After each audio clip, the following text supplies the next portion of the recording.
Alors, bonjour à toutes et à tous. Alors, ce que je vais vous présenter, c'est une recherche qui dure depuis maintenant 3 ans. Donc là, elle en est à sa 4e année.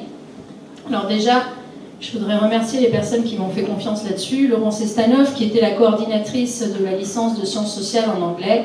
Alice Burrows, ici présente, avec qui on a élaboré le dispositif.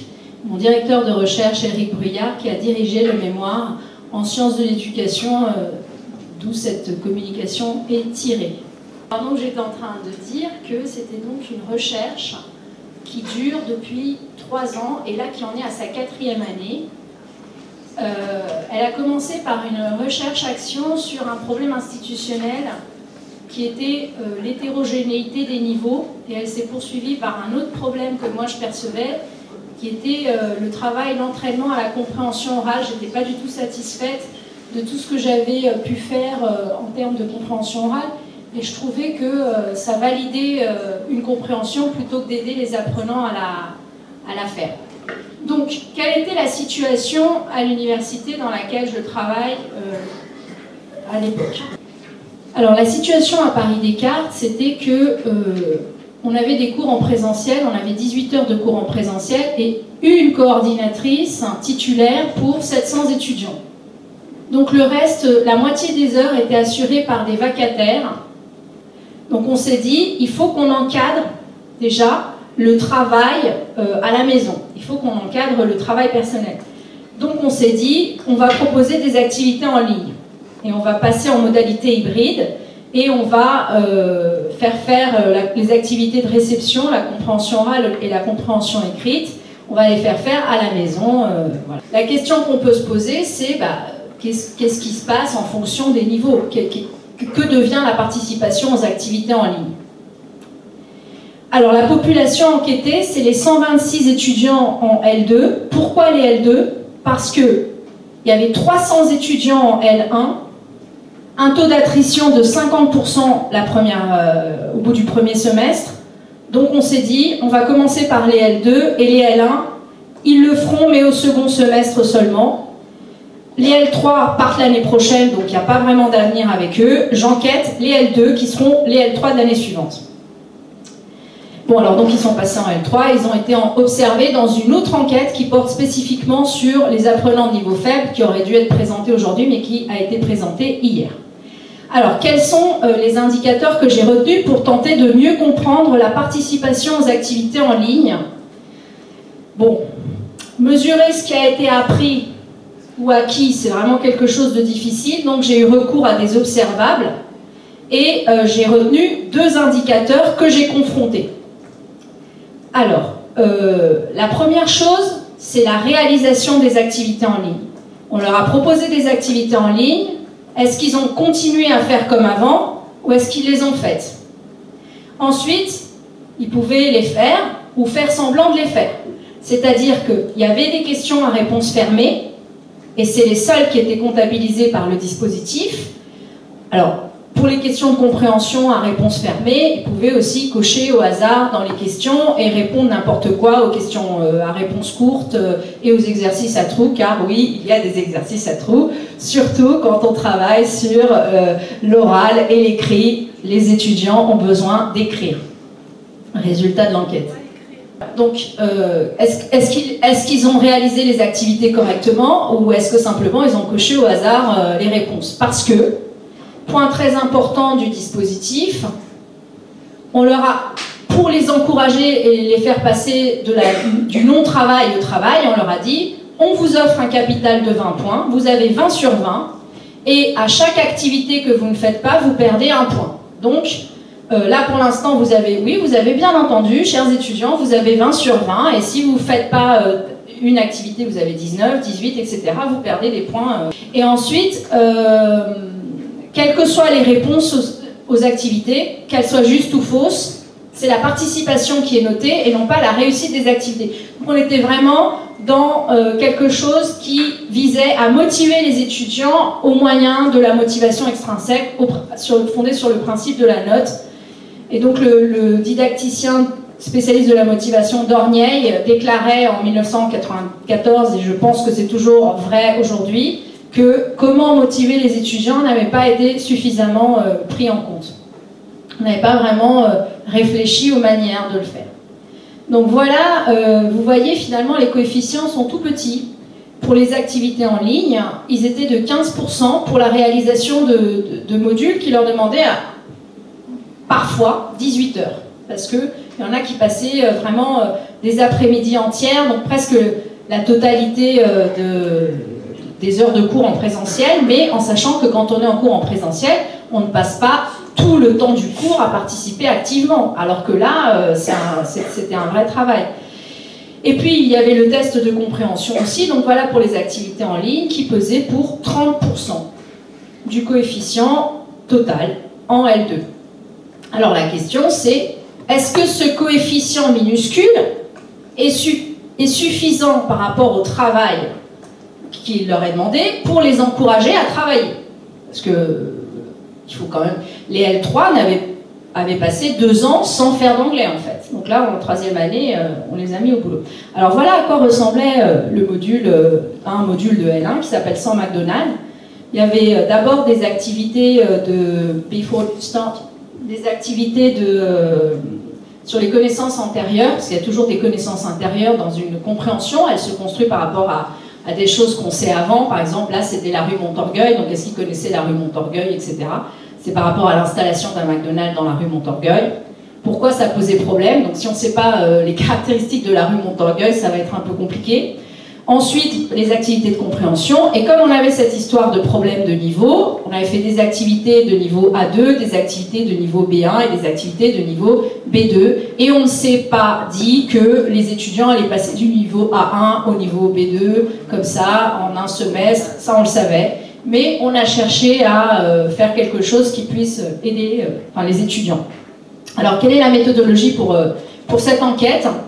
J'ai sollicité 5 types de données. Donc, je vous ai dit au début, les observables, donc les notes des apprenants, les traces des activités, donc qu'est-ce qu'ils ont fait, comment ils ont participé. Il y avait beaucoup de réponses libres. On s'est demandé, donc avec Alice, si les étudiants allaient les faire, parce que quand on leur demande de rédiger et que personne va le lire, ils savaient qu'il n'y avait pas de tutorat, on peut se poser légitimement la question. Ensuite, des données subjectives, donc il y en avait 2 de type déclaratif, c'est-à-dire les réponses aux entretiens de la pré-enquête. J'ai enquêté 24 étudiants et ensuite j'ai créé un questionnaire que j'ai testé sur 10 étudiants. Bon, l'ensemble a mis 4 mois, j'ai mis le questionnaire en ligne et ensuite j'ai analysé les réponses. Et il y a aussi, comme données subjectives, mes observations informelles d'enseignante, c'est-à-dire ma connaissance du terrain. Alors, quels sont les principaux résultats? Eh bien, non, en fait. La participation n'a absolument rien à voir avec le niveau. On aurait pu se dire, les étudiants de niveau faible vont le faire, les étudiants de niveau bilingue ne vont pas le faire, et on aurait pu se dire inversement, les étudiants bilingues, ça leur prend pas très longtemps, donc ils vont le faire, et les étudiants faibles, c'est trop dur, donc non, ils ne vont pas le faire. Mais en fait, pas du tout. C'est pas du tout ça qui s'est produit dans les faits. Et la découverte pédagogique, c'est que, parce que là c'était une analyse en sciences de l'éducation, mais la découverte pédagogique, puisque je suis didacticienne à l'origine, c'était que le niveau élevé n'était pas le garant de la réussite des activités. Alors, il m'a fallu d'abord estimer le niveau des étudiants. Pour ce faire, j'ai utilisé les notes de l'année antérieure, les notes obtenues au partiel, les notes obtenues à l'exposé. J'ai utilisé leur déclaration personnelle par rapport à leur niveau. J'ai utilisé leur déclaration par rapport à la note obtenue au bac. Et quand je les connaissais, j'ai utilisé aussi ma connaissance personnelle. Donc les estimations, et celles de mes collègues, pardon, bien sûr, et mes estimations sont qu'il y avait quand même 13% d'étudiants bilingues. Et alors par bilingue, j'entends pas les étudiants qui ne font aucune faute, mais les étudiants qui s'expriment dans toutes les situations de la vie. Donc c'est la définition de Grosjean et pas celle de Ludiepi, qui s'expriment dans toutes les situations de la vie et qui comprennent ce qu'il leur est dit, même avec des variations d'accent, etc. Alors, des étudiants de niveau A2 et A1 représentent 28%, ce qui est énorme. Donc finalement, il y en avait 87% qui nécessitaient quand même, oui, de travailler leur anglais à la maison. Alors, voilà les résultats. Pour ce qui est de la réalisation, tout ce que vous voyez en rouge représente le choix qu'ont fait les étudiants de participer en ligne, de faire le travail qu'on leur a demandé, malgré le petit coefficient. Donc, on a environ 70% de la population étudiante, qu'ils aient répondu ou non au questionnaire, 70% des 126 étudiants qui ont participé massivement aux activités en ligne, c'est-à-dire qui ont accepté de faire le travail supplémentaire qu'on leur a demandé et qui était très très chronophage. 15% d'étudiants n'ont pas réalisé les activités en ligne, c'est ceux qui sont indiqués en le petit carré là, la participation nulle en rouge, tout à droite. Donc 15% qui n'ont pas participé du tout, il y en a qui sont allés voir, qui se sont un peu connectés, ils sont indiqués en bleu, et il y en a qui ont fait la moitié, ou voilà. Bon. Ensuite, on va regarder maintenant comment ça se passe par rapport au niveau. Alors, la note sur 20, la note de participation sur 20, donc vous voyez qu'il y en a plein qui ont 20 sur 20, est indiquée en ordonnée, en abscisse, les étudiants anonymés, je leur ai mis un numéro, bon. Alors, les étudiants de niveau faible sont représentés en bleu, les étudiants de niveau bilingue sont représentés en jaune. Vous voyez que partout, on trouve tous les niveaux qui sont représentés. Et vous voyez aussi que majoritairement, les étudiants de niveau faible sont les principaux à ne pas avoir participé. Voilà.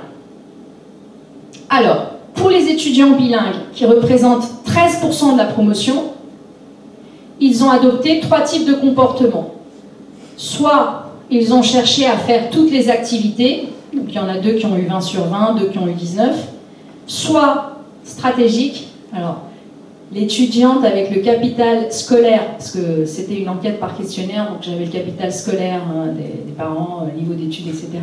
2 parents, doctorat, fille algérienne, bilingue, dont la mère est tchèque, etc., le père algérien, le capital culturel le plus élevé, bilingue. Elle a choisi une chose. Elle savait que si elle cochait au hasard, elle pouvait avoir 20. Elle a choisi de s'approprier le dispositif de la manière suivante, c'est-à-dire, je vais faire la moitié, voilà, je ne fais que la moitié de ce que vous me demandez. Et donc, elle a eu 10. Donc, elle est représentée ici, la personne qui a 10 pile, c'est elle. Et il y en a qui ont commencé les activités et les ont abandonnées très vite, 1 personne sur 7 chez les bilingues. Pour ce qui est des étudiants faibles dont je parlais hier, qui représentent donc 28% de la population, soit ils ont cherché à faire toutes les activités, il y en a 12 qui ont eu plus de 15, soit ils les ont commencé, ils les ont abandonnés, donc ils ont eu entre 1 et 6, soit ils n'ont pas fait d'activité du tout, c'est ce que vous voyez dans le petit carreau. Alors d'accord, donc ils les ont faites les activités majoritairement, on a vu qu'il y avait une participation massive à 70% qui avaient fait entre 14 et 20 activités. Alors, maintenant, quelle est la qualité de cette participation ? Est-ce qu'ils ont fait finalement les activités sérieusement, ou bien est-ce qu'ils ont profité de la faille du système consistant, qui n'était pas une faille, hein, on leur a dit on vous fait confiance, on assume qu'on vous fait confiance. Eh bien vous voyez ici que la note, donc les étudiants anonymés sont cette fois en ordonnée, ça change par rapport au graphique précédent, mais sinon c'était moins lisible. La note sur 20 apparaît en abscisse, vous voyez là.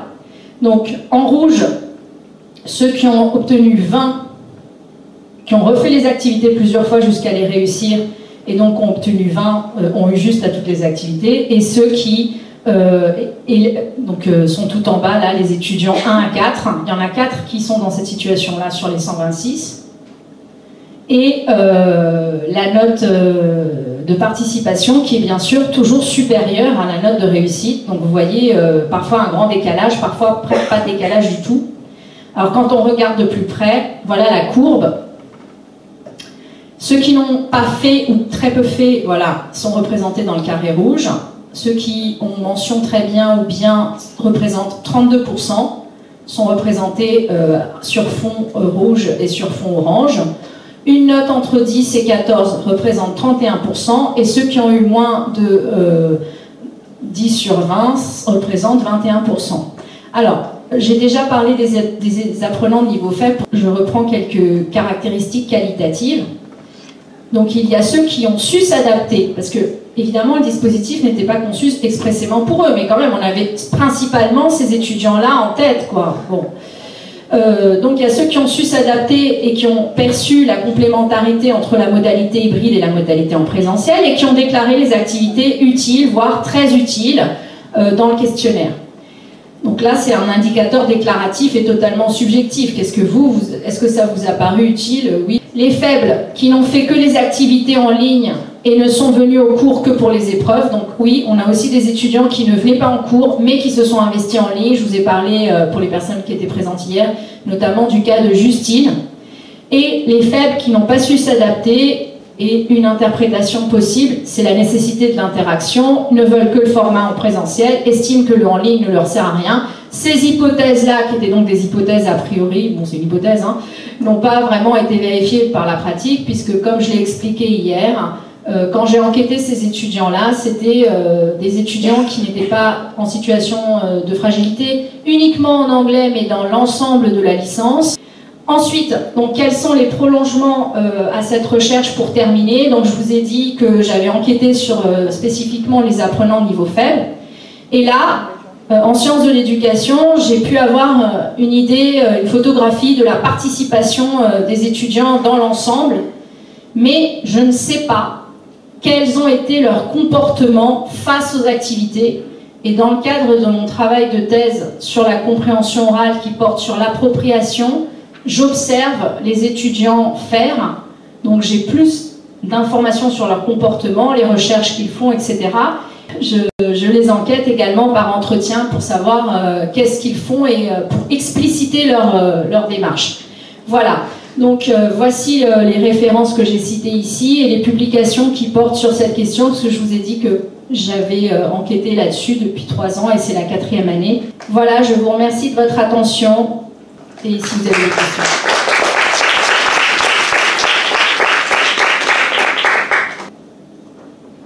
Il faut faire confiance à ses étudiants. Oui, il y a une question ici.